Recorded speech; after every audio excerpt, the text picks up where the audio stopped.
نعم تفضل يا أخي. أحسن الله إليكم. بسم الله، الحمد لله، والصلاة والسلام على رسول الله وعلى آله وصحبه أجمعين، أما بعد. اللهم علمنا ما ينفعنا وانفعنا بما علمتنا وزدنا علما وتوفيقا. يقول الإمام الجويني رحمه الله: بسم الله الرحمن الرحيم. These are pages that comprise knowledge of aspects of the principles of Usul al-Fiqh. It consists of two distinct parts. One of them is al-Usul and the other is al-Fiqh. Al-Usul meaning fundamental principles, and al-Fiqh meaning Islamic jurisprudence or rulings. Al-Asl is that which something else is built. The branch, al-Fara', is that which is built upon something else. نعم. إن الحمد لله نحمده ونستعينه ونستغفره ونعوذ بالله من شرور أنفسنا ومن سيئات أعمالنا. من يهده الله فلا مضل له ومن يضلل فلا هادي له. أشهد أن لا إله إلا الله وحده لا شريك له، وأشهد أن محمدا عبده ورسوله صلى الله عليه وعلى آله وصحبه وسلم تسليما كثيرا إلى يوم الدين. أما بعد، فالأصل ما بني عليه غيره, that which something else is built upon it. نعم. أحسن الله إليكم. Al-Imam al-Juwayni rahimahullah says, Islamic jurisprudence or al-Fiqh is the knowledge of the Islamic rulings, al-Ahkam al-Shar'iyya, that are arrived at by ijtihad. نعم. الشيخ محمد Hisham, may Allah subhanahu wa ta'ala preserve him and reward him immensely for the amount of knowledge that he had يعني given us in these blessed Dawrat. He says, and from the elementary texts in regards to Usul al-Fiqh is al-Waraqaat. So a student of knowledge should take good care of understanding them and memorizing them, and to often take a look at them in order to attain يعني some aspects of Usul al-Fiqh, some aspects of Usul al-Fiqh. And the Shaykh says, the author, may Allah subhanahu wa ta'ala have mercy on him, did not give a definition for Usul al-Fiqh. And to Usul al-Fiqh, as the ulama mention, what is Usul al-Fiqh? Usul al-Fiqh علم, it is a branch of knowledge, يبحث في أدلة الفقه الإجمالية, that looks into the general evidences of fiqh, وكيفية الاستفادة منها, and how to make use of them, وحال المستفيد, and the condition of the one that makes use of them. This is the definition for Usul al-Fiqh as a branch of knowledge for the ulama of Usul al-Fiqh. طيب, the word Usul al-Fiqh is a compound noun, علم مركب, because the a'lam, nouns, are either or names, let's say a compound name, because names are either يعني regular names like Ahmed, Muhammad, or they are compound. So this terkib is compound, Usul al-Fiqh, both of them referring to one thing. The same way as you say Abd, Allah, and the likes of that. And then he has given the definition of al-Usul, the word itself on its own, and in the language it has many meanings. For the Shaykh says, if we wanted to say what is the asl regarding evidences, we will say the Quran and the Sunnah, and the ijma' and qiyas. Al-ijma' and qiyas are built upon what? The Quran and the Sunnah. So we say the Quran and the Sunnah, and then the Shaykh said al-ijma' and qiyas are built upon al-Quran and the Sunnah. طيب, if somebody were to ask us, who is the asl for this child? We would say the parents.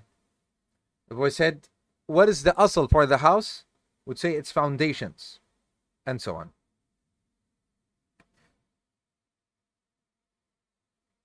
And in regards to fiqh, the Shaykh says, if somebody was to tell us that the sky is above us, do we call this fiqh?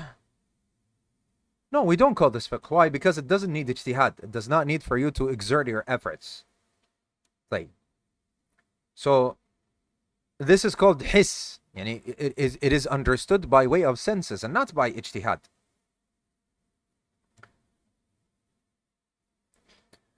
As for the one who derives from the Quran a certain issue, so he learned and he exerted the efforts in knowing the evidence first and what it refers to second, then this is the person who is a faqih. طيب. The Shaykh says, before we enter into the rulings of the Shar', the Ahkam al-Shar'iyya, I would like to mention to you, أنقل لكم, I report to you, some matters that I see to be important. What is the subject of Usul al-Fiqh? The ilm of Usul al-Fiqh. The study or the ilm of Usul al-Fiqh, number one, its subject is the overall evidences for fiqh, meaning the Quran, the Sunnah, Ijma' and Qiyas. Number two, its subject is how to benefit from these Islamic evidences. The Shaykh says, right, Dilalat al-alfaz wal-ma'ani, what the words mean or refer to, and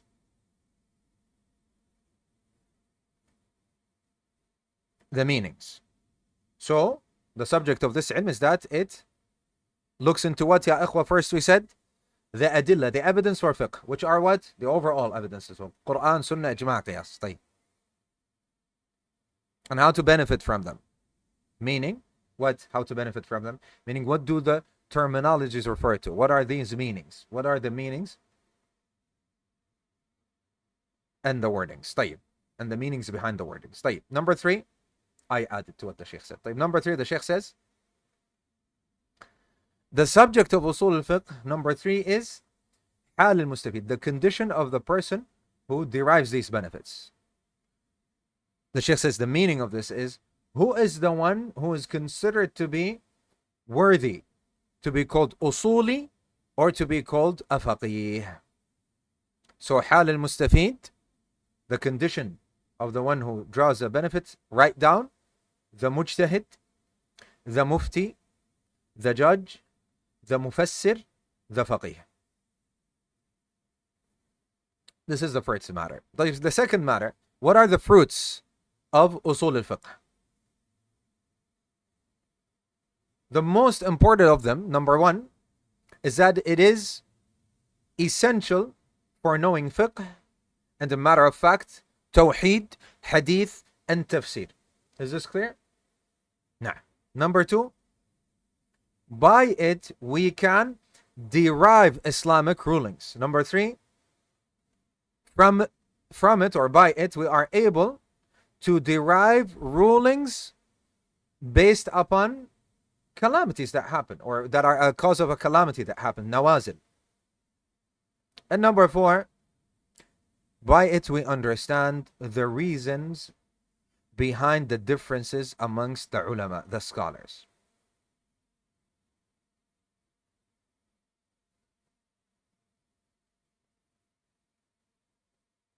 And the Shaykh says, the third matter is, what is the merit of ilm al-usul? From its merits is that it is included in the saying of Allah subhanahu wa ta'ala in Surah Al-Baqarah, ayah 269, وَمَن يُؤْتَ الْحِكْمَةَ, and whosoever is getting the hikmah, wisdom, فَقَدْ أُوتِيَ خَيْرًا كَثِيرًا, then he was given abundant goodness. And hikmah here, the Shaykh says, is deriving the rulings, the Islamic rulings. And the Shaykh says, ilm usul al-fiqh is from the instrumental sciences, instrumental fields of study for fiqh and tafsir. So we cannot really accurately understand except through it. And then the Shaykh moves on to another matter. He says, who is the one that has put together the ilm of usul al-fiqh? Meaning, the Shaykh says, we mean who authored, started authoring, writing about usul al-fiqh. In terms of implementation and not in authorship, it is in the Quran, and it is with the clarification of the Prophet sallallahu alaihi wasallam, and how he implemented it with the Sahaba. And we have, and that the implementation of the Sahaba and the Tabi'een and the ulama, like Imam Malik and the Shafi'i and Al-Awza'i, Al-Layth ibn Sa'd, and so on. The A'immah, all of them, they implemented the Usul. However, who is the one that established it as a field of knowledge, as a fan? The correct saying is that the one who did it is, do you know, ya ikhwan?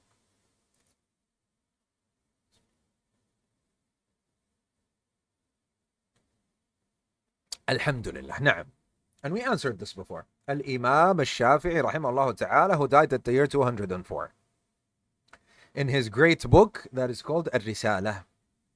And then afterwards you have more and more authored texts. Usul al-Fiqh is taken from 3 branches of knowledge. The Arabic language is number 1. Number 2,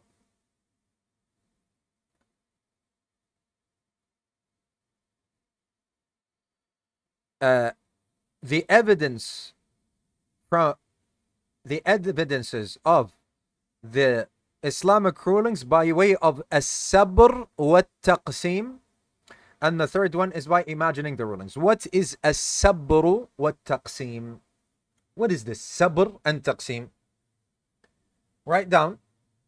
Say Imam Ibn Uthaymeen rahimahullah ta'ala said in the explanation of al-Hamawiyya, of the Talkhis of the Hamawiyya, which is called Sharh Rabb al-Bariyya, or I think it's called Fath Rabb al-Bariyya, بتلخيص الفتوى الحموية. الصبر والتقسيم بمعنى, it means أنك تردد الشيء بين أمرين لا ثالث لهما. مثلا, that you keep on thinking about, saying this thing is either this or that, and there is no third. And the one who is arguing with you, or your rival and so on, he must abide by this and cannot have a third option. طيب.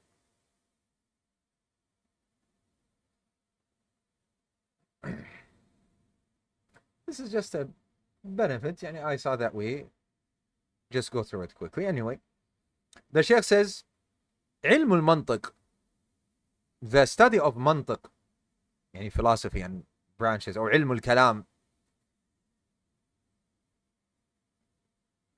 is it a source that ilm, the study of Usul al-Fiqh, takes from? The answer is yes. From the philosophers, the answer is yes. Therefore, the Shaykh says, therefore we find many and a lot from the books of Usul al-Fiqh that are influenced by philosophy and its branches, because it is taken from, because it takes from it. Therefore, they mixed up Usul al-Fiqh with philosophy. And the ruling for learning Usul al-Fiqh is that it is fard ayn, that it is obligatory upon everyone who wants to be a person of fatwa and give fatwa and ijtihad, and it is fard kifaya, communal obligation upon other than them. If you want to be from the people that are mutasaddir, he is in public for fatwa and ijtihad and teaching and so on, then it is mandatory upon you by name, in person, to learn it. As for the ummah as a whole, it is a communal obligation. And then Al-Imam rahimahullah ta'ala talks about Al-Imam Al-Juwayni rahimahullah ta'ala, and he says that the correct saying of the people of ilm, that Al-Juwayni rahimahullah ta'ala, at the end of his life, he went back to the aqidah of the people of Sunnah and Jama'ah, and before that he was an extreme Ash'ari jald. فَرَحِمَهُ اللَّهُ رَحْمَةً وَاسِعَةً. I say add to the Shaykh, for when he saw the truth, he went back to the truth. نعم. أحسن الله إليكم. Al-Imam al-Juwayni rahimahullah ta'ala says there are 7 rulings. Number 1, obligatory, wajib. Number 2, recommended, mandub. Number 3, permissible, mubah. Number 4, prohibited, mahdur. Number 5, disliked, makruh. Number 6, valid, sahih. And number 7, invalid, batil. نعم. Obligatory is... No. طيب.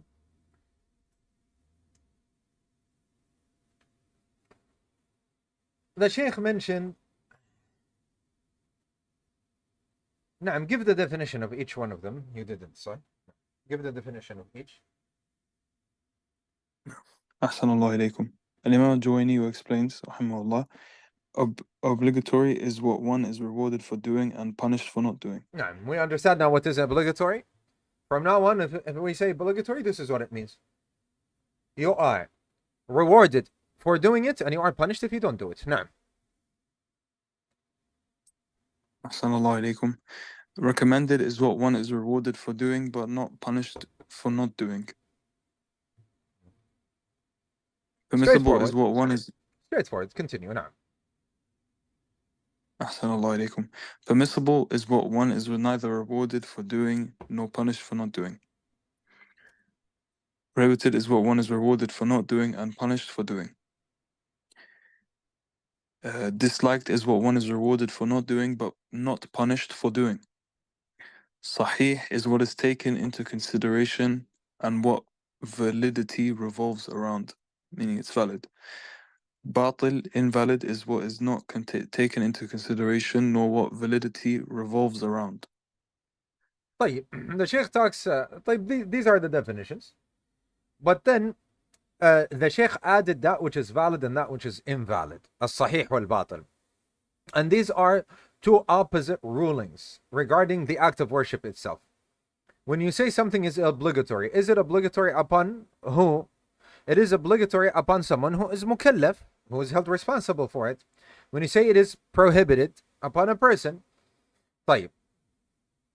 So these are in regards to the people themselves.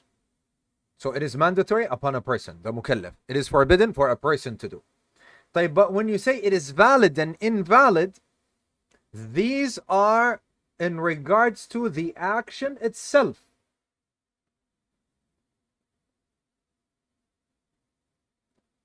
They are two rulings regarding the action itself. So you say this action is valid or this action is false, invalid. If a person comes to you and he says, I prayed and I did not make ruku', what is the ruling of my salah?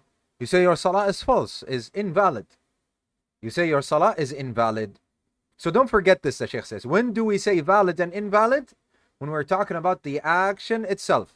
And when do we say it's obligatory? It is favored, it is allowed, it is prohibited, and it is frowned upon. It's when we are talking about the person that did the action. No. And then the obligation, what is mandatory, called wajib, and the Shaykh read or the student, or the Shaykh read the definition, and he said some of the ulama, they call it al-fard, and some of the ulama call it al-lazim. All these three mean al-wajib. And the Shaykh says, in regards to what is mandatory, you don't have a middle ground. You are either rewarded or you are punished for doing it or leaving it. And this is the sign for that which is mandatory. The fuqaha, rahimahullah ta'ala, they say what Allah subhanahu wa ta'ala made mandatory, it is obligatory and mandatory to adhere to it, to obey it and do it. And that which is favored is, if you do it, you get rewarded. If you don't do it, then you don't get punished. Somebody came and entered into the masjid and he prayed 2 rak'ahs. Does he get rewarded or not? Yes, he does. طيب, another person comes in and he does not pray 2 rak'ahs. He's not a sinner. He's not a sinner. And al-mandub,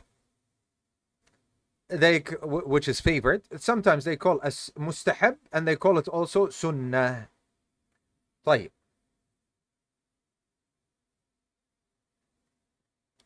That which is allowed,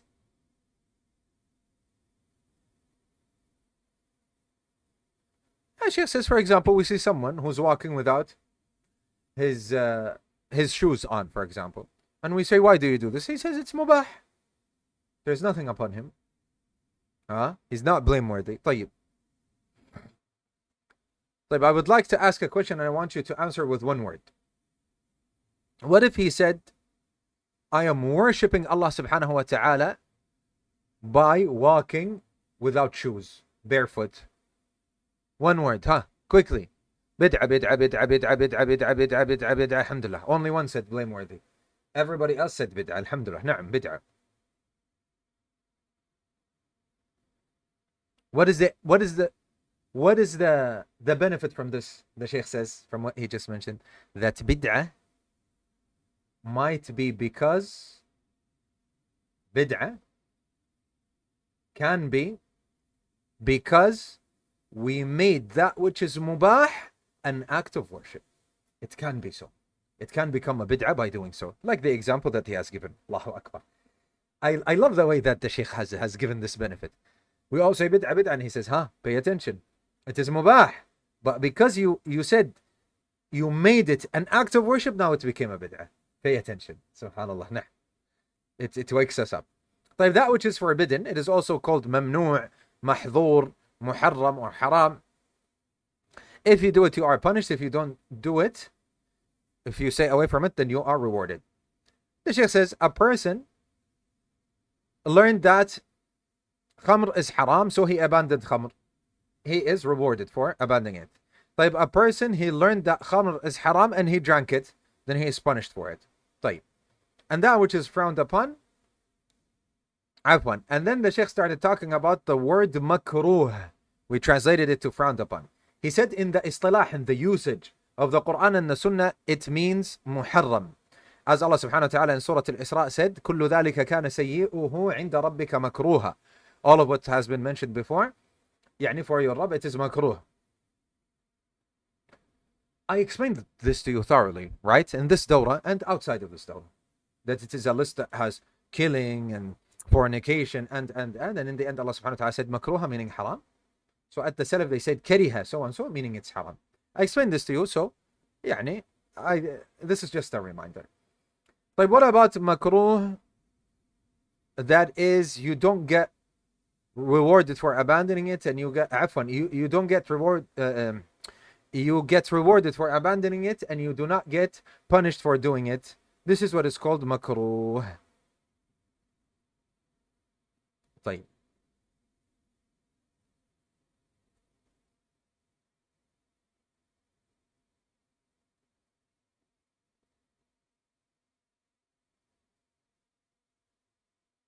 The Shaykh then started mentioning yawning. And he said it is favorite that somebody, he puts something on his mouth when he's yawning.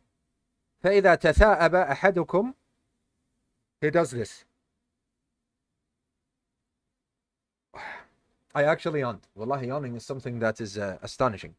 You mention it, you start yawning. Just mentioning it makes you yawn. طيب, إذا تثاءب أحدكم, the Messenger صلى الله عليه وسلم said, if one of you yawns, فليمنع ما استطاع وليضع يده عليه, then let him يعني prevent it as much, and he puts his hand on it, whether with the right hand, the Shaykh says, or the left hand, it does not matter. So a person during the salah, he yawns. The fuqaha, they said it is frowned upon, it is hated to make tatha'ub in the salah. إذن لا يعاقب على هذا الفعل, then he is not punished for such a thing. But if he منعه, if he prevents it, then and puts his hand on his mouth, then he gets rewarded. He gets rewarded. This is the Shaykh says this is an example for that which is hated, that which is makruh.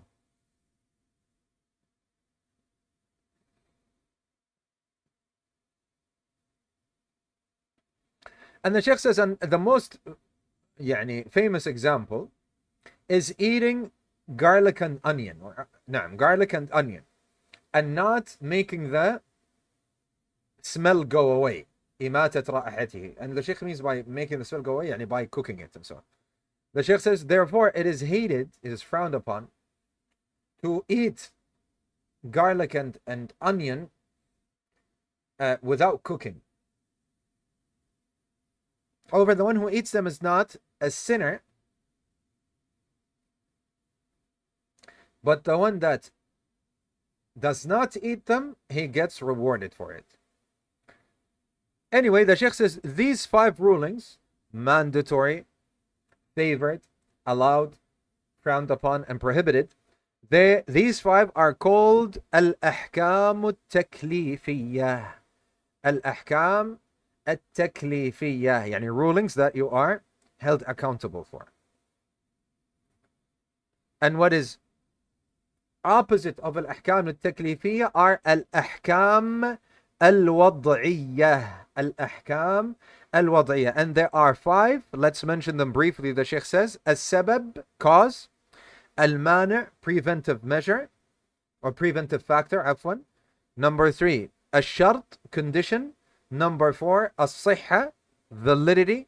Number 5, al-butlan, invalidity. And these 5, al-ahkam al-wad'iyyah, they have nothing to do with the person that does the action. However, they are related to the action itself. Then the Shaykh gets on to that which is mandatory. He says, briefly, that which is mandatory is divided into 2 things, 2 types. واجب معين وواجب كفائي. واجب معين, meaning it is mandatory upon the person, upon every person, meaning that fits the criteria, which is called fard ain. They call fard ain. And it is mandatory upon every person. And ya akhwa, when I say every person, I am saying, meaning yani, who fits the criteria, not someone who is, for example, insane or someone who did not hit puberty. لا, the one who fits the criteria. طيب.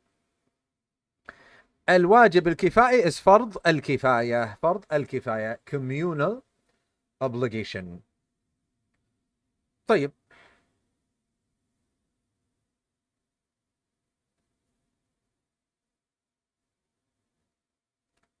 And then the Shaykh tells us there is another way of division, which is that we have something called wajib mukhassas wa wajib mubham. Wajib mukhassas, yani a specified obligation, wa wajib mubham, unspecified obligation. A specified obligation, like most of the acts of worship, they are specified. As for an obligation that is unspecified, write down the ones that you have a choice in regards to, like kafarat al-yamin, like the expiation of an oath, and al-dhihar. And then the Shaykh says we have another division. Write down that which is mandatory, and this is in accord, and this is in relation to time, and it is of 2 categories as well, 2 types. الواجب المضيق والواجب الموسع.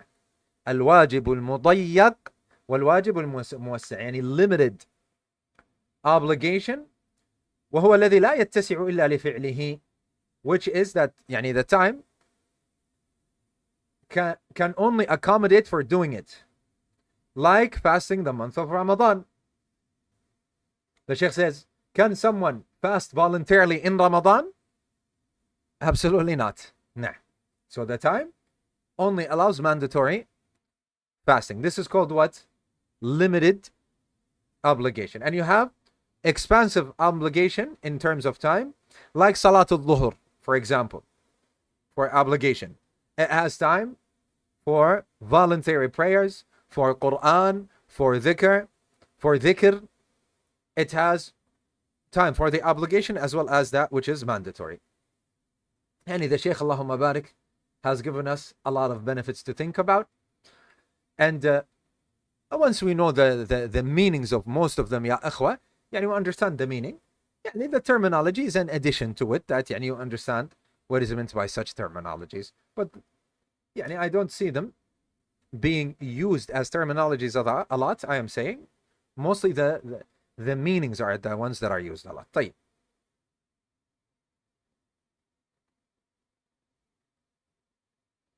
Then the Shaykh mentions an important mas'ala. He says this is a matter that is very important. And we just studied it in the Qawaid al-Fiqhiyya, subhanAllah. He says, is abandoning something that is forbidden without an intention, do you get rewarded for it? What is the answer for those that attended with us in Manzuma al-Fiqhiyya? Quickly. Shaykh Abu Abdul Qadir, the ones that attended. Don't answer if you did not attend. We're saying if you have attended. The answer is yes. Yes, you get rewarded. The Shaykh mentioned this in Manzuma al-Fiqhiyya. This is the saying of the Shaykh. He says, Na'am, the one who knows.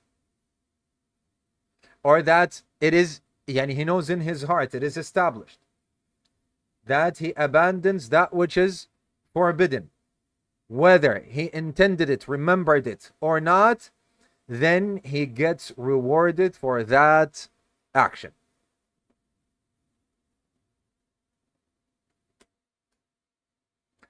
When we studied this in the Manzuma al-Fiqhiyya, ya ikhwa, the Shaykh said it general without details.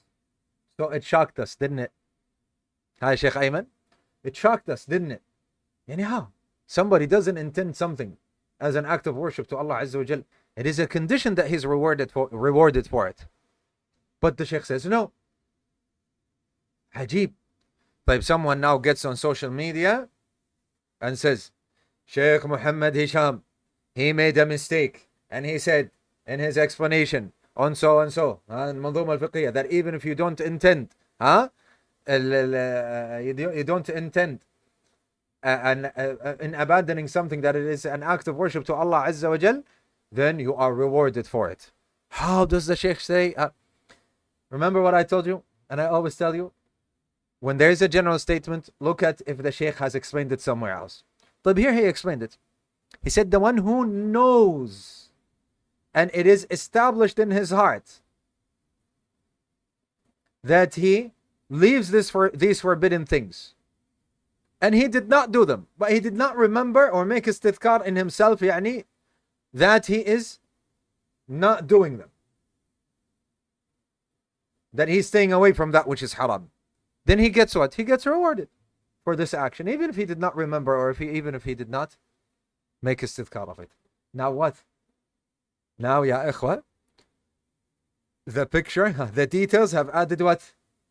Have added more to what the Shaykh said, and we understand what he means and what he meant by it in the other explanation. We have to bring what somebody says. Remember, what did the Shaykh tell us in al-Bayquniyya? He said, Ali ibn al-Madini said, when we were talking about a certain subject, we have to gather all of the narrations to know what is authentic and what is inauthentic, to know what is correct and what is wrong. You have to bring them together. Then what if someone comes and says, how am I able to do so? The Shaykh is alive, go ask him. As simple as that. Do you have to get on social media and start posting? Go ask the Shaykh before you start talking. But we are at the day and age where this is not the first thing that people jump to. People, the first thing they jump to, oh, wrong. I found a mistake. I did this. I did. Allah al-Musta'an. Tayyib. And to spread things without even making sure and asking. Tayyib. Let's continue. Some of the fuqaha, the Shaykh says, and this is very relevant today, by the way, ya akhwa, they divide what is makruh to karahat tahrim and karahat tanzih. They say makruh tahrim, karahat tahrim, and makruh karahat tanzih. Tanzih, meaning it is hated in the sense of being forbidden, and it is hated in the sense of not being forbidden, in the sense that it is frowned upon, that a person holds himself to be above such things. So we have karahat tahrim and karahat tanzih, as is for some of the fuqaha of the Hanafiya and some of the fuqaha of the Hanabila. So sometimes you hear the word makruh, so you ask the Shaykh, you say, is this makruh karahat, I am saying, makruh karahat tanzih or karahat tahrim? The Shaykh said makruh. Does he mean karahat tanzih, that it is frowned upon? Or does he mean karahat tahrim, it is hated in the sense of frowned upon, or hated in the sense that it is forbidden? We must understand these, as these are key.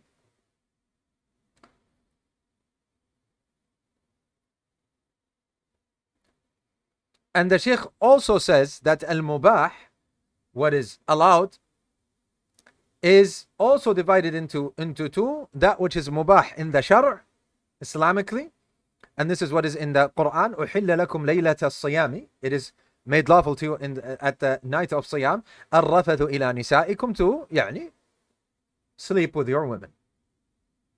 So this is mubah or not? Yes. What is the evidence? From the Quran.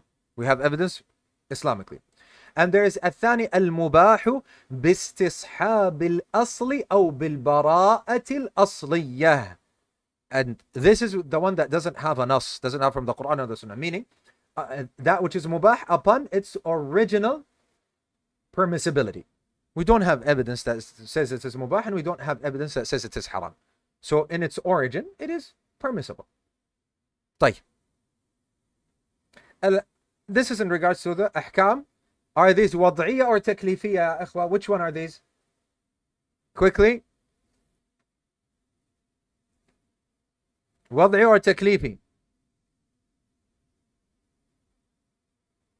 Akid, you're certain? What we mentioned, ya Adam, ya Shaykh ibn Munir. All of you, taklifi, are you sure? 100%?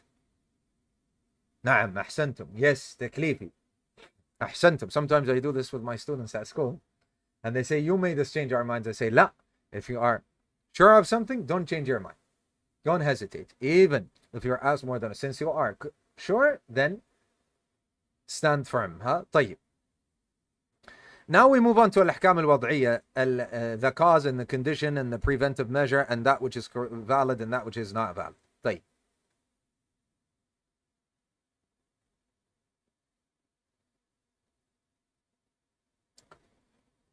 طيب. The first one is cause or reasons. Cause. And they are divided into two.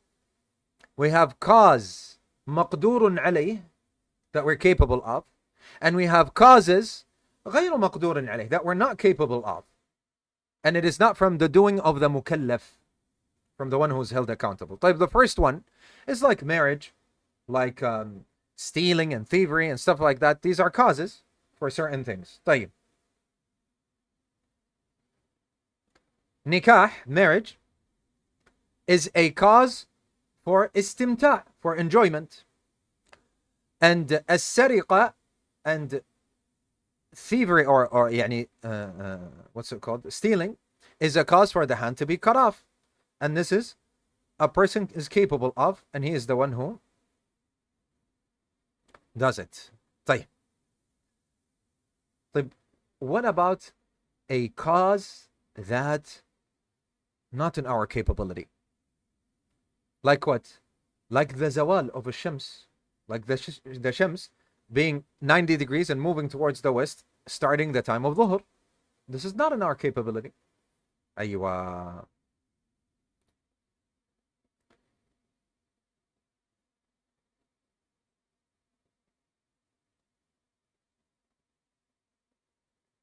And we also have causes that are Islamic and there are causes that are legislated and causes that are not legislated.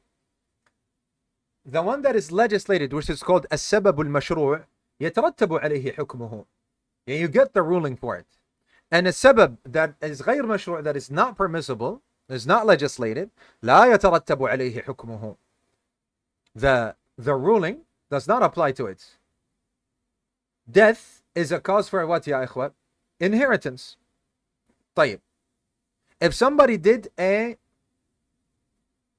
unlawful, impermissible, not legislated cause by killing the one he's going to inherit, he has caused the cause not in a lawful and legislated way. Does he get the ruling? Does the ruling apply to him? No. The result and the ruling doesn't apply to him, which is what? Inheritance. So he does not inherit. Alhamdulillah, we just covered this in Manzuma al-Fiqhiyya. A person, a man, wants kids. So he does what? He fornicates. So he gets a base-born child. I say base-born child, ya ikhwa. This is how I always translate it. I say base-born child, or I say a child out of wedlock. Because, excuse me for what I am going to say, a student of knowledge should not use words like bastard, bad words. And I only mentioned it so that you understand. And he should always, when he has the choice, to mention the words that don't sound repugnant and are not the people of indecency or so on use. So he chooses what he says carefully, chooses the best of words. Even if he wants to say something bad, he chooses words that are easy to hear, that have manners in them, and that show how the way a person was raised, showing his akhlaq and etiquettes. So say base-born child, so that you understand what it is. So he gets a child, a base-born child. Is he called by his father's name, this child? No. He takes the name of his mother. He takes the name of his mother, takes the lineage of his mother.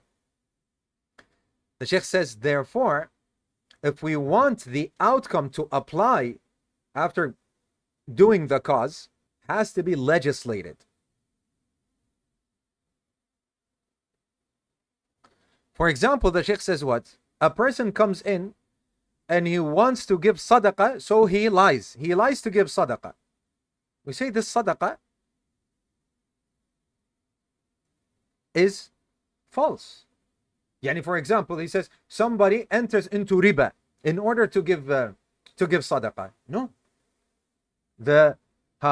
We say the cause itself is not mubah. طيب. Who can remind me, did we take this in al-Qawa'id al-Fiqhiyya or not? And who can remind me which qa'idah is this, if it is from the Qawa'id?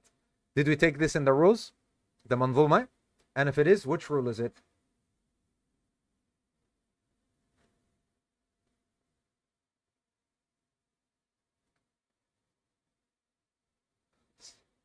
Silence. Difficult question. Where are students of knowledge? Allahu Akbar. Allahu Akbar. Allahu Akbar. Ahsant. Our dear and beloved brother and Dr. Akbar told me in private, the ends take the rulings of the means. And we can say the means take the rulings of the ends. The end doesn't justify the means. We said, الوسائل لها أحكام المقاصد. الوسائل لها أحكام المقاصد. The means take the same ruling as what? As the ends. What is intended. أيوة. You cannot say my intention is good. How the end justifies the means. I want to give in charity, so I'm going to do riba. La. No. Riba. If you want to give charity, the means to charity have to be lawful as well, permissible. Ahsant. Allah yarda alayk. طيب. And then the Shaykh goes on, and he says, the first condition, write down. He says, as for the condition, write down. A condition is divided in regards to its type to three types. Number one, شرط الوجوب. The condition for obligation. Like purity for the salah to be mandatory. And you have the second one, shartu ada, the condition for performance, like the condition of sanity and remembering to perform the salah. A third one, shartu sihha, a condition for validity, like purity, condition for the validity of the salah. The Shaykh says, I am mentioning things briefly. And in accordance to its source, a condition is divided into two. An Islamic condition, which is called shartun shar'iyyun, meaning the shari', Allah subhanahu wa ta'ala has put for us, like purity for the salah. Wa shartun ju'liyyun. How do I translate this? I will say man-made condition. Ju'li, yani meaning a person puts it. That's the literal meaning of ju'li. يعني أجعل شرطا عليك أو عليك كذا وكذا. This is جعلي, يعني you make. And we can say made up condition. Made up condition. And it is the one that, or let's say man-made conditions. It is the one that the mukallaf, meaning Muslim, baligh, aqil, هذا Muslim that has hit puberty and he is sane and so on, and has the right to يعني do as he pleases with the thing that he does, and he meets the criteria. So this is called mukallaf. طيب. He says شرط جعلي, for example, that the thing that a mukallaf, the one that the mukallaf puts forth in transactions and so on. In regards to Islamic conditions, we have no choice. Allah subhanahu wa ta'ala has put it, that's that. As for the ju'li conditions, when do we consider them? When are they taken into consideration? Do you remember? We were just discussing, subhanAllah, everything we were just discussing in the Manzuma Fiqhiyya, the Shaykh is bringing it here. Does any of you remember? I'll drink some water until if you have an answer, go ahead. If you don't, I will answer, inshallah. Ayywa, ahsant.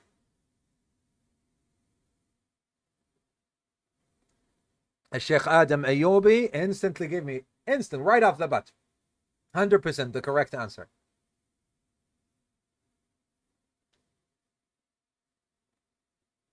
Ya salam.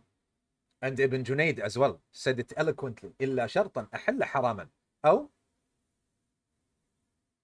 حرم حلالا. أحسنتم. When it does not go against the Sharia. This is what Shaykh Ayyub said, and this is correct. And what Ibn Junayd as well, may Allah subhanahu wa ta'ala reward them, said is also correct. When it does not make something that is halal, it limits it, it makes it forbidden for you. And that which is forbidden makes it permissible for you. Ayywa. So shurut that are mu'tabara, that don't go against the shara. And we have shurut that are not taken into consideration, which are the ones that go against the sharia. Let me add a benefit for you. I think this is crucial, and we didn't mention it. Or maybe we mentioned it. There are shurut, ya ikhwa. Write this down as a qaida. Say every condition that further emphasizes and corroborates the transaction is a correct condition. And any condition that goes against the purpose of the transaction is invalid. This is crucial to know. Like what? Like, for example, someone tells you, if you buy this car from me, I don't allow you to let anyone else use it. That's not up to him. That goes against the whole transaction, right? You bought the car in order to use it, or for your wife to use it, your brother to use it, or that it is yours. You can hire it, you can do whatever you want with it, right? Somebody says, buy this house from me, and I do not allow you to rent some of it. La, this is my house, I do. Now you are going against the fundamental use of the transaction itself, the fundamental benefit of the transaction itself. These conditions are not taken into consideration. This addition is from me, so that يعني, you know these because they are extremely important. طيب. And then the Shaykh goes on to say,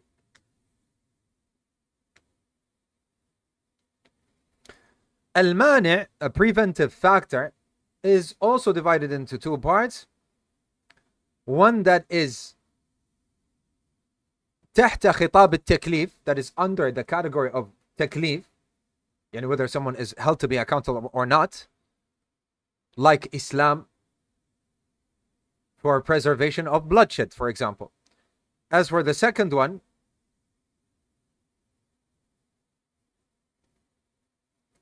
that is included in خطاب الوضع, يعني meaning the owner of something, or the one who put the condition.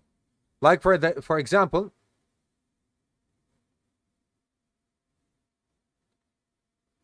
the one who owns the nisab for the zakah, it is not mandatory upon him to own the nisab. طيب. As for what is authentic and not and inauthentic,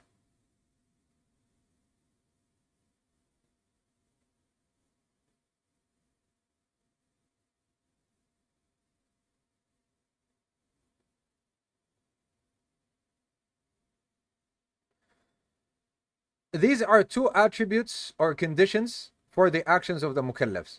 يعني يا أخوة, the previous matter, يعني the nisab itself, if you don't have the nisab, this is what? A preventive factor. But you are not obligated to have nisab in order to give zakah. You are not commanded to go and get a nisab so that you put it. You're not obligated in that. So you understand. طيب. نعم. Let's go back. And then the Shaykh says, أما الصحيح والباطل, as for that which is valid and invalid, these are two attributes, as we said, for the actions of the mukallaf.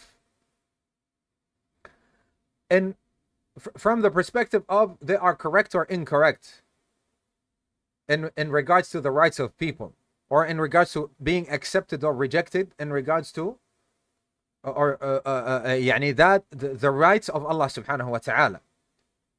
الصحيح ما يتعلق به النفوذ ويعتد به. This is what al-Juwayni said. الصحيح is what? يعني validity and what is taken into consideration on is dependent on. Meaning that it is binding, the Shaykh says. And it is taken into consideration. That's what it means. لازم وأنه معتبر. It is binding and is taken into consideration. So no one that makes a deal has the right to take it back.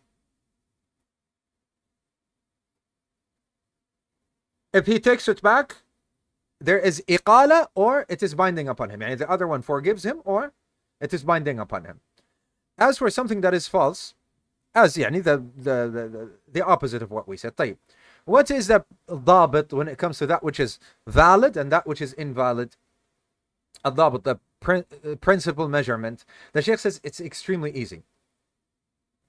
Everything that you find that its conditions and pillars are met and that there are no preventive factors existing, they are all lifted, then this is sahih, this is correct.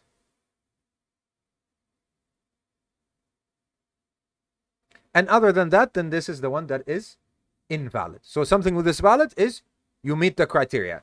The conditions I am explaining. The conditions, the pillars and so on, what you have to meet, you meet them. And there are no preventive factors. There's nothing to prevent you. They are all lifted. Then this is valid. طيب, an example. You turn towards the Qibla. It is time for the Salah.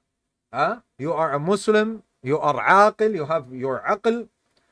You are mukallaf. You have hit puberty. You have hidden your awrah. And you made Salah.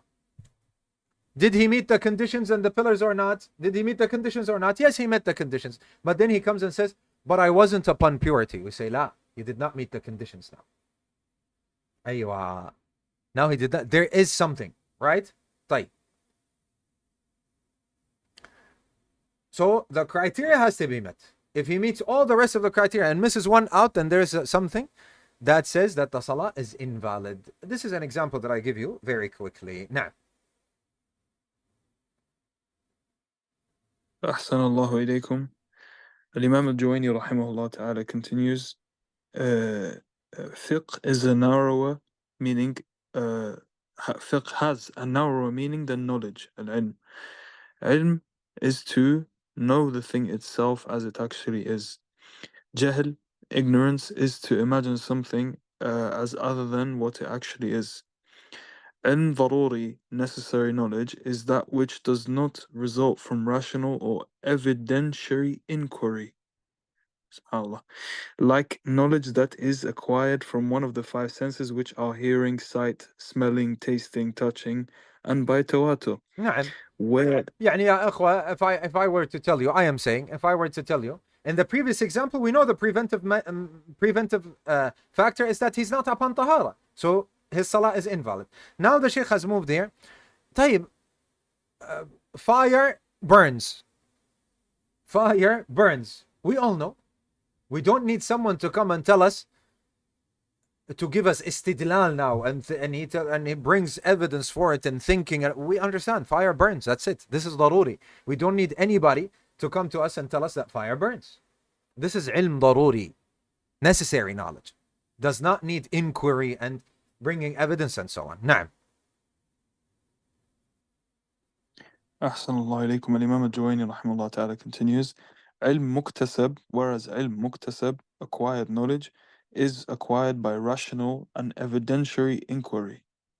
طيب, rational نظر or نظر rational نظر, نعم. أحسن الله إليكم. نظر, rational inquiry is thinking about the object of inquiry. Istidlal, evidentiary inquiry, is the seeking of evidence. Dalil, evidence, is what leads to what is sought, meaning the hukum, the ruling. Dhann, opinion, is acknowledging two possibilities, one of which is more probable than the other. Shak, doubt, is acknowledging two possibilities, neither of which is superior to the other. Nah. Usul al-Fiqh. Nah. You see how philosophical this sounds, huh? They're teaching us what doubt is and what what probability is. طيب. طيب. The fiqh, the Shaykh says, is أخص من العلم, is more specific than ilm, fiqh. And therefore, the Shaykh says, in all of the Quran, if you would notice, that first comes the negation of fiqh, then the negation of ilm. So fiqh is negated first, and then ilm would be negated afterwards. Why does fiqh come before ilm? Because fiqh is more specific. Because if you negate that which is more specific, it does not mean that that which is general is also negated. Ilm is negated. And if you negate fiqh, which is more specific, طيب, what about that which is general? لا يفقه. He does not have fiqh, but does he have ilm? Does he know? Then it comes afterwards, لا يعلمون. They do not know. The Shaykh says, and therefore, from Surah al-Munafiqun, وإذا قيل لهم تعالوا يستغفر لكم رسول الله لووا رؤوسهم ورأيتهم يصدونهم مستكبرون, until the end of the ayat. نعم. أحسن الله إليكم. So he says in the end, لكن المنافقين, but the munafiqeen لا يفقهون, they do not يعني have fiqh, understand, with fiqh. And then afterwards at ayah 8 he says لا يعلمون. So fiqh first and then because when negating that which is specific does not mean that it negates that which is general. Negation of that which is specific does not mean negating that which is general. طيب, what is al-ilm? The Shaykh says هو إدراك الشيء على ما هو عليه. This is linguistically what ilm is. And يا أخوة, the people of Usul, they say إدراك الشيء إدراك الشيء على ما هو عليه إدراكا جازما. This is how they pronounce it. يعني meaning that you understand the thing upon how it actually is, a real, certain understanding. You understand it like that. This is al-ilm. Then the Shaykh says, طيب, what if it was said al-ilm in regards to the Quran and the Sunnah? What is meant by it is knowledge of the Quran and knowledge of the Sunnah, and knowledge of the evidences and how to benefit from them and so on. As for al-ilm that is bought and sold like medicine or computer or engineering, this is ilm of so and so. But in Islam, this is not called ilm because it is bought and sold. What is called ilm in Islam is the one that you inherit from the prophets. This is al-ilm. So al-ilm is understanding of the Quran and the Sunnah. And then he says al-jahlu, ignorance, تصور الشيء على خلاف ما هو به في الواقع. And then the Shaykh gets on to mention al-jahl al-basit wal-jahl al-murakkab, simple ignorance and compound ignorance. Al-jahl al-basit,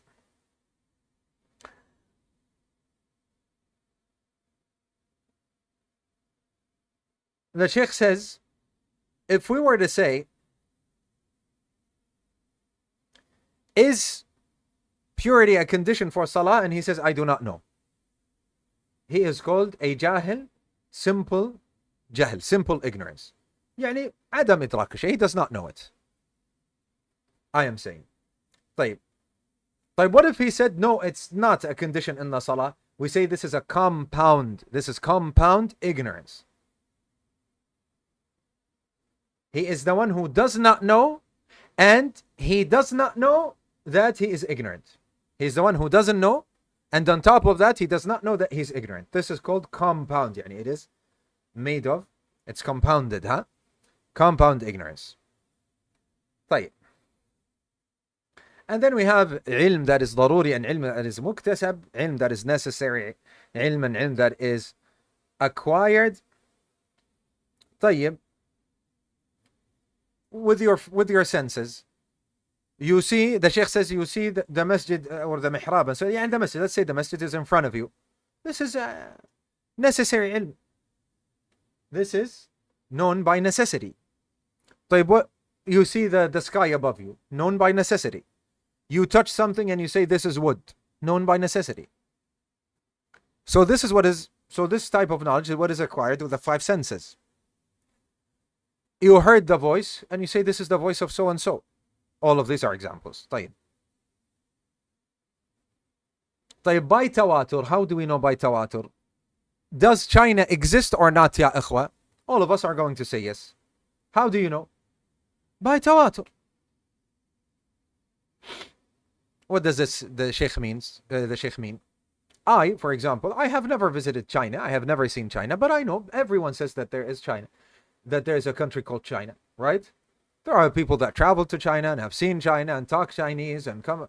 So this is by tawatur known. This is also necessary knowledge or known by necessity.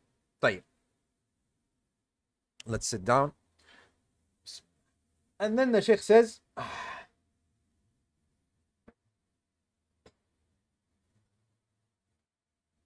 and the Shaykh says, there are some specific cases, يعني, that are rare cases that some people, they get that which is known by necessity, they acquire it.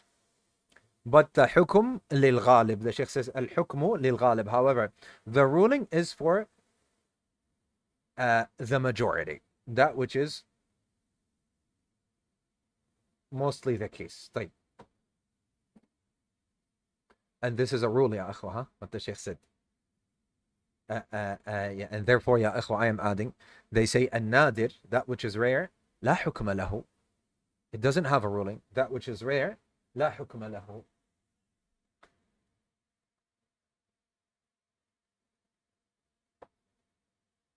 Doesn't have a ruling. طيب.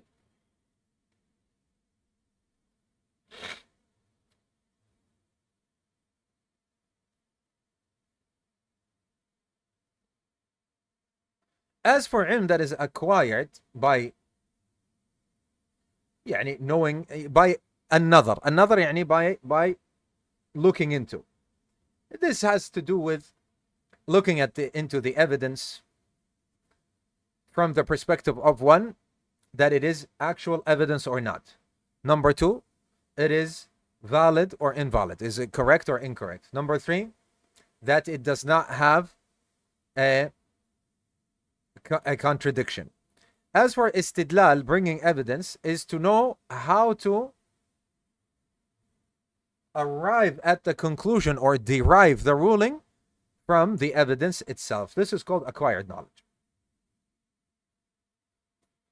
And based on this, يعني based on research, نعم أحسنتم. طيب, وبناء على ذلك, and based on this, the Shaykh says fiqh is a knowledge that is acquired or known by necessity. مكتسب, acquired. طيب, Allah subhanahu wa ta'ala is above us. Is this acquired or known by necessity? What is the answer, ya ikhwa, quickly?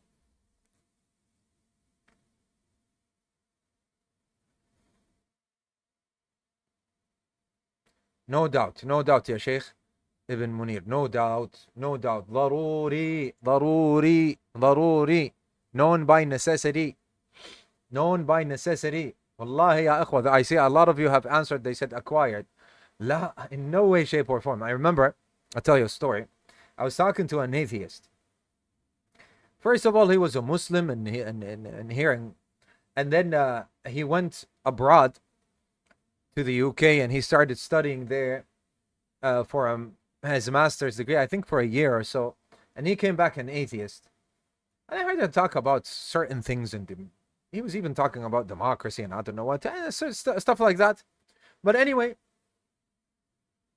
I remember I told him this because we spent hours speaking. I was trying to get him back to Islam. And I told him then, what do you have to say about the aboveness of Allah Azza wa Jal? I said, what do you have to say about atheists that have nothing to do with Islam? Maybe they've never heard of it. And when they want to supplicate to Allah Azza wa Jal, they call it prayer. When they want to pray to Allah Azza wa Jal, they pray something that is called the atheist prayer. And the atheist prayer, it goes like this: we seek refuge by Allah Azza wa Jal. Oh God, if you are there. Or they say, God, if there is a God. And what do? They look up, right? How? He could have done this, and he said, God, if that, right? Could have clenched his hands and done this, or did this, looking away in shyness, but no. God, if there is a God, and they would raise their hands. God, if you are there, help me with, How about the people that never heard about Islam? I have a brother that told me, he just whispered me, he said, true, I was an atheist before. And I think I remember doing this. And I've heard of this a lot. And they also say, God, if you are up there, ahsant, na'am. God, if you are up there, if you can, why? The fitrah. Do you know what the atheist told me? He said, I do not know. He said, I don't know why. He said, why is it there? I told him, because as it is mentioned in the Quran. That's why, because they have innate disposition. They have this fitrah, this necessary knowledge. This is what is known by necessity. Even a little child, when he's not taught any of this, he would look up and would pray. So I remember I told him, what do you want me to say? Now, and I give him so many things that he could not reply to. And he said, I don't know how to reply to this. I said, what do you want me to say? He said, say, alayka min Allahi ma tastahiq. Let it be upon you what you deserve from Allah. This is what he told me to say. And how lightly he has taken this. Allah understand. And he's not an atheist. He identifies as an agnostic. Identifies as an agnostic. And Allah, may Allah subhanahu wa ta'ala guide us and them. طيب. So it is the aboveness of Allah subhanahu wa ta'ala is known by necessity. ضروري. Istidlal, the Shaykh says, istidlal is what? To ask for and request the evidence. And the Shaykh says, what the Shaykh al-Juwayni said, that it is to ask for the evidence or to seek the evidence. He says there is reconsideration, meaning it's wrong. It's when the Mashayikh, they say fihi nadar, it should be reconsidered, or there is reconsideration, he means what? He means it's wrong. But he's saying it in a beautiful way, out of etiquettes and matters towards the ulama, I am saying. But the Shaykh says هذا فيه نظر. It must be reconsidered. Why? Because istidlal is to seek knowing what is derived from the evidence. Because you say استدللت بكذا, because you say I brought as evidence so and so. For على كذا, for so and so. طيب. What is الدليل? الدليل is the guider, the indicator to what you are seeking. Therefore, the Shaykh says the Quran is a dalil because it indicates the shar'. The Sunnah is a dalil because it indicates Islam, and it guides you towards the shar', the legislation, Islam, and so on. And what is meant by ad-dalil is the dal, the thing or the one that guides you towards something because it is a sign of it. The Shaykh says this is correct. الدليل فعيل, and it is also called for al-fa'il, the doer, like the murshid, the mentor. And it is also used for al-madlul, the thing that is indicated. طيب, and الظن is يعني that which is probable for you. This is probable. طيب. يعني if somebody came to you and he said al-basmala, is it an ayah from the Fatiha or no? The Shafi'is, they say it's an ayah. The Jumhur, they say it's not an ayah. We have two sayings.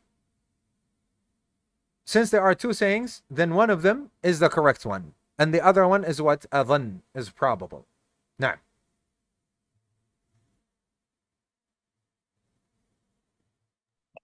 أحسن الله إليكم. A shak, doubt, is acknowledging two possibilities, neither of which is superior to the other. Usul al-Fiqh is its means in general. Afwan. Usul al-Fiqh, yani the principles of fiqh in general, and the manner of using them in istidlal, meaning evidentiary inquiry, the seeking of evidence.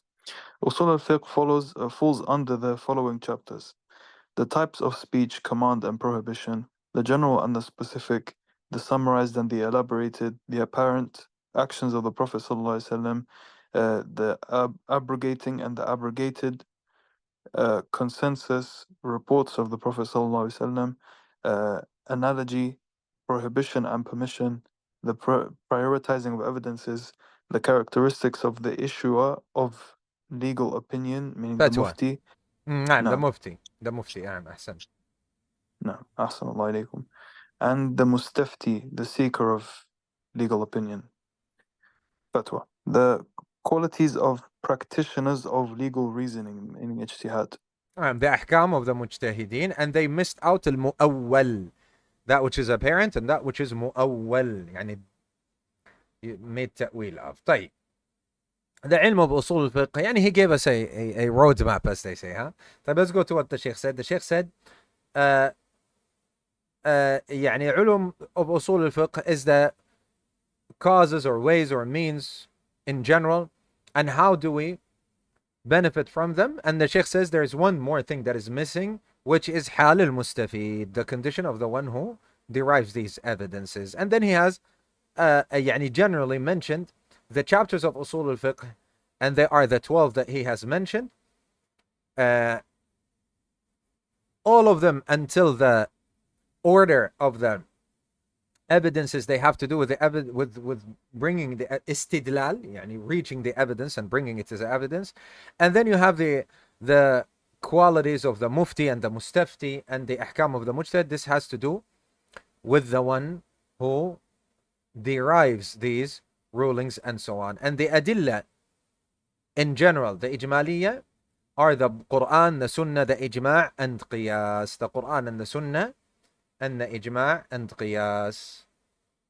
طيب, this is the first lesson of al-Waraqaat that the Shaykh has tackled. And now we move on, inshallah azza wa jal, to a much bigger lesson. The first one was 27 pages, this one is 40 pages.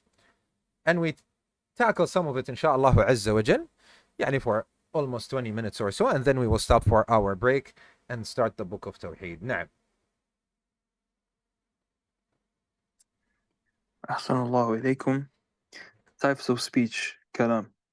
At the very least, speech must consist of two nouns, or a noun and a verb, or a verb and a particle, Again? or a noun. No, Assalamu alaikum.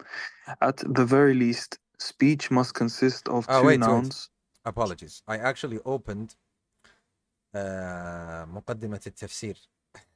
Let's see الورقات. How long is it then? Not 40. 12 pages. طيب. Inshallah عز وجل. This is a lot less. Inshallah. نعم. Continue.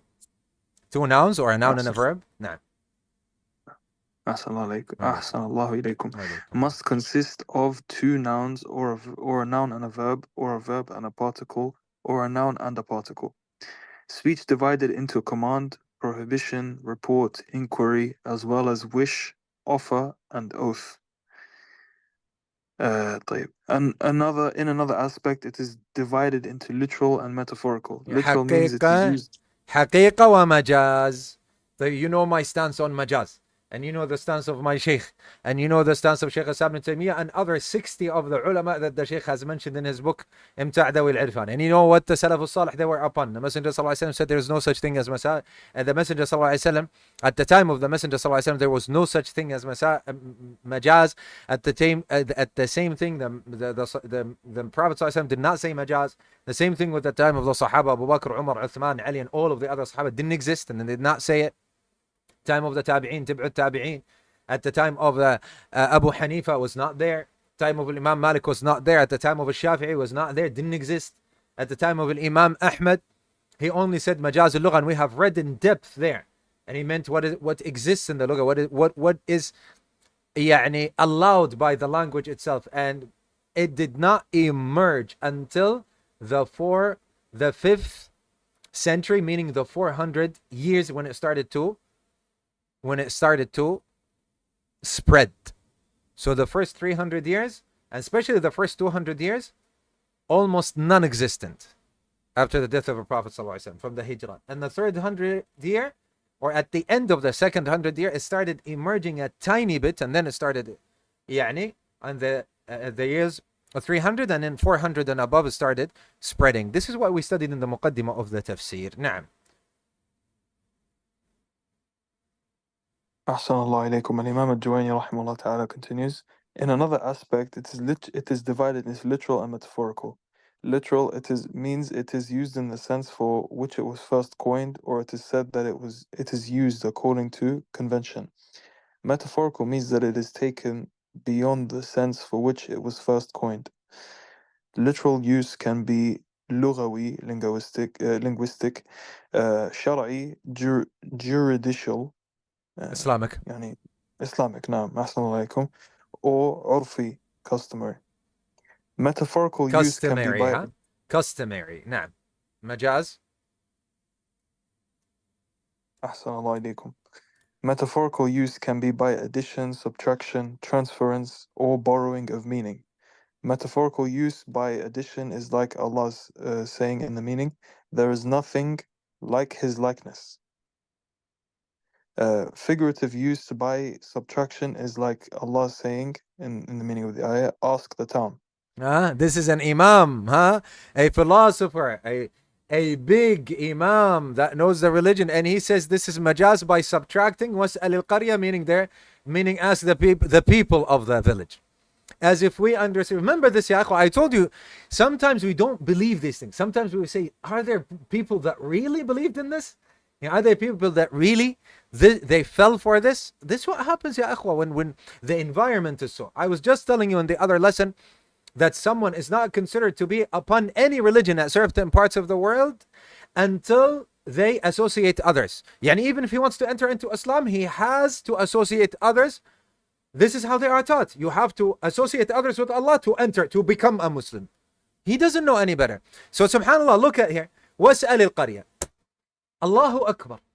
Al-Juwayni, with all his intelligence, with all what he studied, and with his imamah in the religion, he is telling you this is majaz by subtraction. Why? Because وَاسْأَلِ الْقَرْيَةِ, and ask the village, it means ask the people of the village. Ya Allah. Ya Allah, how a person, even though how he might be a genius, but might fall prey into such things. As if there is anyone on the face of the earth that would understand, ask the village that someone is gonna go and start asking the windows of the buildings. Allahu Akbar. Allahu Akbar. Imagine, wallahi, the ajab ujab.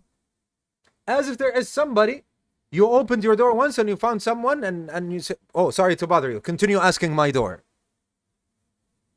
Who understands this?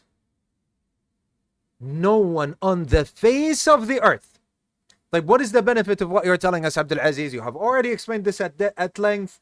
I say the benefit is what Shaykh al-Islam ibn Taymiyyah rahimahullah ta'ala told us, that the words are vessels for the meanings. Once the meaning is known, then it is a haqiqah, and there is no such thing as majaz, ya akhwa. What does this mean? If I said, for example, we have a tongue twister. For the Arabs, they say kha'akhi'.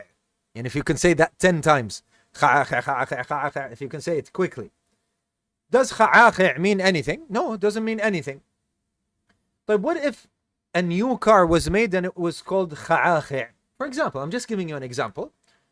And to draw a smile on your face. Kha'akhi', a new car comes out and say kha'akhi'. So now, whenever we say kha'akhi', it's difficult. None of you can say it, huh? The kha and the ain. On the Arabs, huh? طيب. If you say kha'akhi', it refers to this certain vehicle.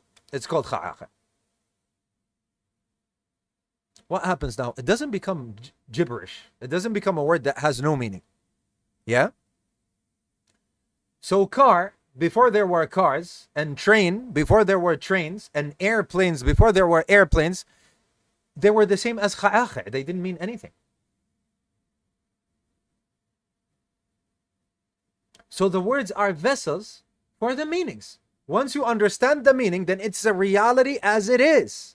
No need for this back and forth and playing around the bush. What is an airplane? When you say airplane, it is a truth. The airplane that we see. Car, the car that we see. Kha'akhi', nothing. So the meaning is what? The word itself is a vessel for the meaning. So once we understand the meaning from the word itself, then it is haqiqah. Why do I have to say majaz? وَاسْأَلِ الْقَرْيَةِ. What do you understand from اسأل القرية? Ask the people of the village. Ask the village, meaning what? The people of the village. طيب, where is the majaz in it? Where is the majaz? There is no metaphor, there is no majaz, nothing.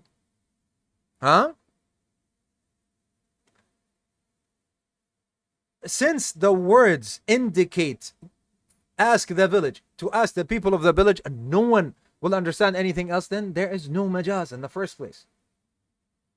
Yalla, Allah al-Musta'an. This is because of the philosophy that has spoiled, as the Shaykh said, لوثت العقول, has spoiled the minds and the ways of thinking. Na'am. أحسن الله إليكم. Metaphorical use by transference is like hollow being used for what comes out of a person. Al-Gha'it. Metaphor. Al-Gha'it. Gha'it, it means that something that is hollow. And they use it in order for defecation. طيب, they use it. They put it, just like they used for a car. They took this vehicle that was invented and they called it car. Now do we say it is majaz as well? And every time we have to explain it is not a car. It is a vehicle that was made by putting engines and wheels, and it runs on gas, and it has a steering wheel, and it has brakes and windows, and we have to explain this every time we say it is majaz. A car is not. Nonsense. In the same way that when you saw a vehicle and you called it a car, for what comes out of a human being, they said gha'it for it. When you say gha'it, what do you understand? What it is used for, nothing else. So it's true. It is not majaz. Has nothing to. All of this, ya ikhwa, I'm telling you. What I hear when I hear these arguments, I say, let's open our minds a little bit. Let's think with logic for a second. No need for these complications. No need for overcomplicating simple things. When you look at philosophy, ya ikhwa, and apologies for derailing, but when you look at philosophy, wallahi, sometimes you get astonished at what they are trying to study. How do I exist? How do I know that I exist? What do you know? What do you mean? How do I understand? How do I know that I actually understand? What is the process of thinking? What is the meaning of meaning? This is how philosophy is, by the way. This is when you open books, this is what you're going to read. We have good, we have bad. But why is it good? Why is it bad? Can we transcend goodness and badness? Why did it become good? Is it good in essence, or did we give it the meaning of good? And in the end, they commit suicide. It happens, and in the end, they commit suicide. He gets into this. Subhanallah. Ajib, for me, ajib. How can these be things? How do I exist? You exist. Like all of us exist. You feel pain, you exist. Therefore, some people joke. They say, "Do you want me to slap you to see if you exist or not?" And I want to slap some sense into you. Let's see. Do you sense it? Because you exist. If I slapped you now with all of my power, I will slap some sense into you, and you will feel it, and you will say, "Oh, okay, fine, I exist." You exist. Wallahi ya ikhwa. There's a brother. I don't know if he minds me saying his name. I won't say his name. Maybe he minds if I say his name. A brother of ours, he tells me with all seriousness, I spent time talking to a brother trying to convince him that we are not in a computer simulation. Yal, hak. That what he sees in everything outside, it's not simulated. This is not a computer simulation. This is actually a dunya and reality. And at this day and age, I think he told me this last year. This is what it leads to. This is what it leads to in the end, ya ikhwa. Am I imagining the things in front of me? Are these real people? Therefore, we have something, if you studied philosophy, ya ikhwa, it's called skepticism. And Descartes said what? Said, I think, therefore I am. This is how he concluded in the end, that I think, therefore I am. I exist. Ya wallah, ya ikhwa, the more you put time into this, the more you're going to regret this life that was put into this. Or this is my feeling. I don't know about you, but this is my feeling, that if I were given the choice, this or to enjoy your relax. I'm not even saying seeking ilm, because seeking ilm, it's a no-brainer without seeking ilm and involved in da'wah, but just relaxation. I would say relax, have fun, and enjoy your time. Don't waste your time with thinking about how do I think, and how does consciousness work, and what is beyond conscious. What are you talking about? And in the end, where is the benefit in any of this? And some of the Greek philosophers, and they say, what makes a thing a thing? Do you know about this? What makes a thing a thing? I remember at university, we had the professor, and he gave an example by me. He said, what makes Abdul Aziz Abdul Aziz? Yalla, ta'al. Now, let's listen to the pontific. Is it what he's wearing? Is it his mind? Is it his, I don't know what? Is it? And they start, subhanallah, wallahi, the answer is so simple. The answer is so simple. Why do we have to think Allah? What makes him? He is a person, He's a person, his religion, his knowledge, his manners, this is what makes him up, alhamdulillah, and that's gone. And if you're talking biologically, they will tell you his organs and the nucleus. In 1 second, you answer it. No problem.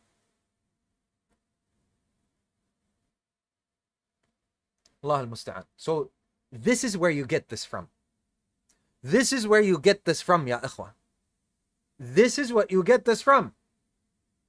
It is not a real, because you indulge so much in these things, you get blinded, and you don't realize that there's no need for any of this.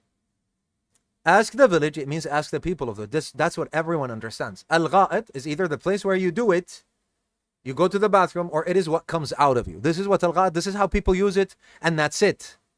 There is nothing else to it. That's what words are. You have a meaning, there is a word that expresses that meaning. That's all there is to it. Nothing more. Don't tell me it is it is not truth and it's not reality and we're going to negate it. And no, the word expresses this meaning, so we understand the meaning. That's it. Now, just because you want to go and refuse to accept this meaning, you're going to come and make all of this nonsense in the way of the philosophers of what is consciousness and what is rationality, and how do we think and how do we reach rationality, and what is the process that happens in the human mind, and what is beyond that, and how do we know it's correct, and what is the meaning of correctness? What is correctness in the first place? Does correctness exist in the first? Is there such a thing as correctness? Do I even exist? Is there even an I? This is how it goes. No need for all of this. No need for all of this. Wallahi, akha, what I'm saying is real. If anybody of you has actually studied these things, then he knows exactly what I'm talking about, and he can start naming books and authors for the things that I'm saying. And you can deny all of this by saying what even children will tell you. What is this nonsense you're saying? You said a word, we know what it means. That's it. Alhamdulillah, it's understood. No more than that. Naam.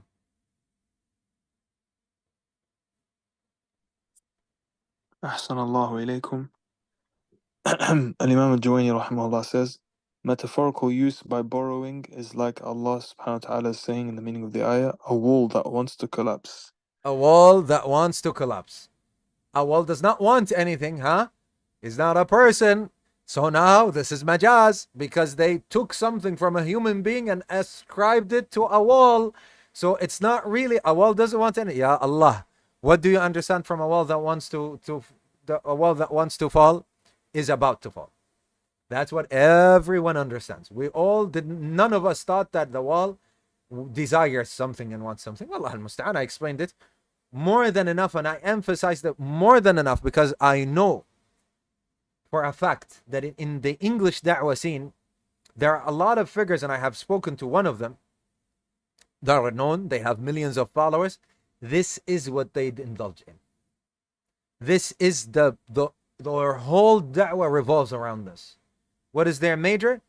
Journalism. What is their major? Philosophy. What is their major? Politics. Whatever it is, philosophy. But by the end of the day, it's philosophy. So now they come to say, I will prove to you that Allah, and they start talking about epistemology and etymology and about logical fallacies and about, I don't know, Pascal's wager and Occam razor, and they start, if you were to tell them, what is this? Define what is this for me? He's gonna start giving you theories of philosophy just for the sentence, what is this? La. We tackled this enough, inshallah. طيب.